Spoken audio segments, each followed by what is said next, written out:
예, 안녕하세요. 보험인 서월입니다. 이번 시간에는 상속을 잘 준비하는 방법 5가지에 대해서 이야기를 해보겠습니다. 보통 부모님이 돌아가시고 하시면은 남은 자녀분들이나 아니면 배우자 되시는 분들께서 돌아가신 분의 재산을 이제 상속을 받게 되죠. 근데 이런 상속 같은 경우에 재산의 상속을 받는다고 해서 끝나는 게 아니라 당연히 이제 그 상속된 재산에 해당하는 세금을 내게 되어 있습니다. 그래서 그걸 이제 상속세라고 하고요.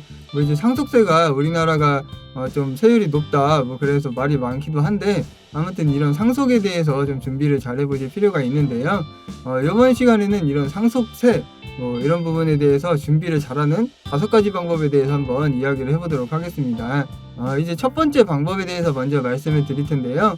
상속을 하기 전에 돌아가시고 이제 상속을 하기 전에 증여를 미리미리 해두는 것이 좋습니다. 상속세 같은 경우에는 상속을 하는 사람 기준으로 과세가 되고, 증여 같은 경우에는 상속인, 그래서 상속을 받는 사람 기준으로 개별 과세가 되기 때문에 증여세 같은 경우는 이제 분산 효과가 있습니다. 분산 효과. 그래서 이 분산 효과 때문에 한 10억 정도 이상, 10억 이상의 금액이라면은 증여가 좀 더 유리하다 이렇게 말을 하는데요. 예를 들어서 50억의 이제 자산가가 있는데, 이거를 이제 상속을 하면은 기본 공제 10억에 상속세액이 15억 4천만 원이 나와서 실료 부담 세율이 지금 거의 30% 이상 되는 것을 알 수 있어요.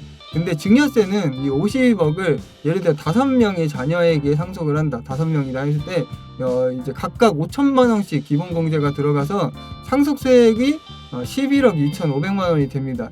세율이 22.5% 이런 식으로 나오는데, 이처럼 이제 10억 이상의 좀 큰 금액에 대한 상속 재산이 있으면 그거는 이제 자녀분들께 각각 증여를 하는 게 세금을 낮추는데 조금 더 도움이 된다, 이런 말씀을 드릴 수 있습니다. 그래서 상속을 하기 전에 증여를 미리미리 해두는 것이 좋고요. 이제 요즘 같은 경우에는 효도계약서라는 것도 작성을 하기도 합니다. 그래가지고 이제 부모님께서 자녀에게 증여를 하셨는데, 증여를 하고 만약에 이제 자녀가 그거를 이제 저축을 하거나 잘 쓰면 좋지만은 이런 재산을 팔 수도 있고, 아니면은 사업 같은 걸 해서 실패를 해가지고 재산을 날릴 수도 있고 하기 때문에, 이런 부분을 이제 방지하기 위해서 효도계약서를 많이 쓰고 있습니다. 이제 자녀와 부모들 사이에 무슨 계약서까지 쓰냐 이렇게 말씀들도 하실 수 있는데, 실제로 이런 부분에 대해서 효과가 있다고 하니 참고를 해보시면 좋을 것 같고요. 효도계약서에 이제 들어갈 만한 내용으로는 크게 5가지가 있는데, 막연한 부양이 아닌 구체적인 부양의 조건을 먼저 제시를 하고, 두 번째 정기적인 금전 지원 내용 명시. 그래서 부모님을 어떻게 부양을 할 건지 그 금전적인 내용도 명시를 해야 되고요. 세 번째는 모든 자식들의 양해 동의 필수. 네 번째는 자식 부부가 합의를 했는지에 대한 확인. 5번째 연대 보증인 등 안전장치 마련. 이런 부분이 대표적인 효도계약서의 내용이라고 할 수 있겠습니다. 그래서 이런 효도계약서도 최근에 많이 작성을 하고 있고요. 세 번째는 이제 상속세가 예상되는 그만큼의 현금을 지금 보유를 당장 하는 것이 좋다. 그래서 예를 들어서 이제 상속세를 내야 되는데, 그게 상속세가 억 단위가 될 수도 있죠. 세금이 억 단위가 될 수도 있어요. 근데 그런 부분에 대해서 뭔가 이렇게 현금 자산이 준비가 안 되어 있으면은 이것 때문에 부동산을 처분해야 될 수도 있고 사업을 처리를 해야 될 수도 있고 그렇기 때문에 미리미리 이런 상속세액에 대해서 미리미리 좀 준비를 해볼 필요가 있습니다. 제가 상속 세율도 준비를 해봤는데, 이렇게 상속 재산에 따라서 세율이 이런 식으로 달라지니까 이런 부분도 확인을 해보시면 좋을 것 같고요. 네 번째는 상속 전 1, 2년 이내에 현금 이동과 재산 처분에 유의하라, 이런 말이 있습니다. 상속 전에 이제 재산을 처분을 해서 부동산을 이제 현금으로 바꾼다 했을 때는 세법에 의해서 이러한 상속 전에 처분한 재산을 상속 추정 재산으로 해서 상속세 계산 시에 포함을 시킬 수가 있습니다.